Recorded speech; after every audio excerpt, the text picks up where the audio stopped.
Olá, vamos começar? Existe uma história que a humanidade conta sem parar, de 1000 jeitos diferentes, através dos séculos. É a história da busca por algo, algo muito precioso que foi perdido. Uma narrativa que parece estar no nosso DNA. E hoje a gente vai mergulhar fundo nisso para entender por que essa busca, no fundo, é sempre uma jornada para dentro de nós mesmos. E para começar, vamos pegar o exemplo mais famoso de todos, a busca pelo Santo Graal. O mais curioso do Graal é que ninguém sabe direito o que ele é. Seria um cálice, uma pedra ou até mesmo uma linhagem sagrada? O fato de existirem tantas interpretações já dá uma pista importante, né? Talvez o objeto em si não seja o ponto principal, mas sim a jornada, a busca mítica que exige coragem, pureza de coração e uma perseverança sem igual. Porque, na verdade, essa ideia de uma grande missão, de uma grande busca, isso não pertence a uma cultura só. É um padrão, um tipo de roteiro que a gente encontra em mitos e lendas do mundo inteiro. E aqui a gente vê como esse fio condutor aparece em tradições que, à primeira vista, não tem nada a ver uma com a outra. Pensa só, lá na Grécia Antiga temos Jasão e sua saga pelo Velocino de Ouro, uma história cheia de traição, monstros e magia para recuperar um tesouro. Se a gente for para a Índia, na época Ramayana, lá está Rama, em sua busca incansável pela sua amada Sita. E de volta à Europa medieval, os Nibelungos procuram seu tesouro amaldiçoado. Percebe? O cenário muda, os nomes mudam, mas o coração da história é o mesmo. Encontrar algo de valor inestimável que foi perdido. Bom, isso nos leva a uma pergunta bem interessante. Se essa é uma história tão universal, tão humana, como é que uma tradição como a maçonaria aborda esse tema? Qual é a versão maçônica dessa jornada? Pois bem, na maçonaria, a alegoria muda um pouco o foco. A busca não é por um objeto físico, tipo um cálice ou um baú de ouro. Aqui, a busca é por um segredo, mais especificamente, por uma palavra que se perdeu. E no centro dessa lenda maçônica, a gente encontra uma figura-chave, Irã Abif. Ele seria o grande mestre e arquiteto do Templo de Salomão e, segundo a lenda, o único que guardava os verdadeiros segredos do ofício. A história em si é um drama bem forte. Irã Abif é cercado por 3 dos seus próprios companheiros que querem os segredos a qualquer custo. Ele se recusa a quebrar seu juramento, a trair sua confiança e, por causa da sua integridade, ele paga o preço mais alto. Com a morte dele, os segredos genuínos, que são simbolizados por essa tal palavra, se perdem. E é aí que está o ponto crucial. Essa palavra perdida vira o grande foco da busca maçônica. É a versão deles do Graal, do Velocino de Ouro, é o tesouro que precisa de alguma forma ser reencontrado. Só que é aqui que a história dá uma virada de chave, uma virada fascinante.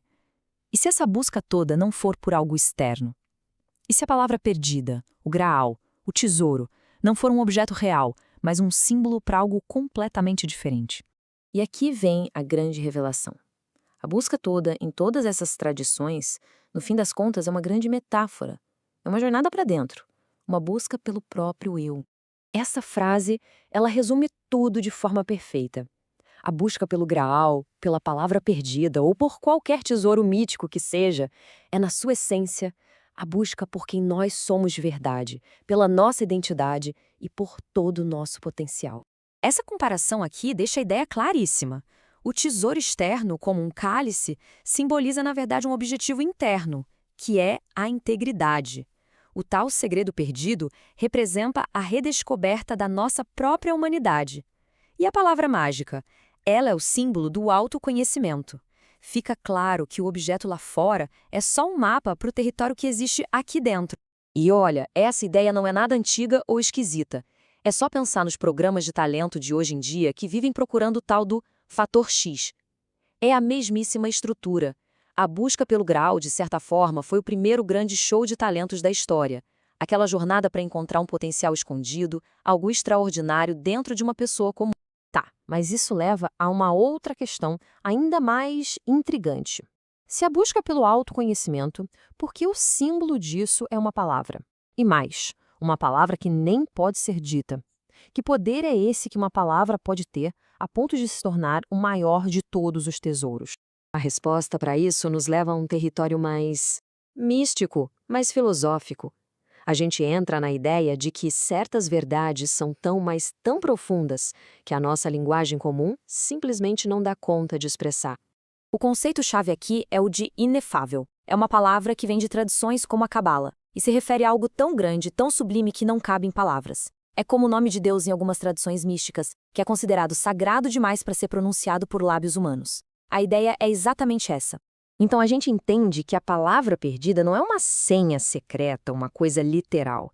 Ela simboliza a verdade final sobre quem somos e sobre a nossa conexão com o universo. É um tipo de realidade que não dá para aprender num livro ou ouvir numa palestra. Ela precisa ser vivida. É como dizem, né? Uma coisa é conhecer o caminho, outra bem diferente é caminhar por ele.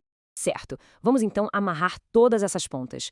A busca por um tesouro perdido é, na verdade, uma grande jornada de autodescoberta para encontrar algo que, no fim das contas, já estava dentro da gente o tempo todo. E talvez este seja o ponto mais importante de tudo. O valor real não está em achar a palavra ou encontrar o graal. O verdadeiro prêmio é o processo. É a coragem de começar a jornada, a constância para não desistir no meio do caminho e a perseverança para continuar sempre crescendo, sempre se aprimorando. E vamos terminar com essa reflexão poderosa. A busca não precisa nos levar para terras distantes ou para segredos milenares. O tesouro, a verdade, o nosso eu mais autêntico, talvez já esteja aqui. A questão não é para onde olhar, mas como olhar. Fica a pergunta no ar. O que será que estamos procurando tão longe que talvez já esteja bem na nossa frente?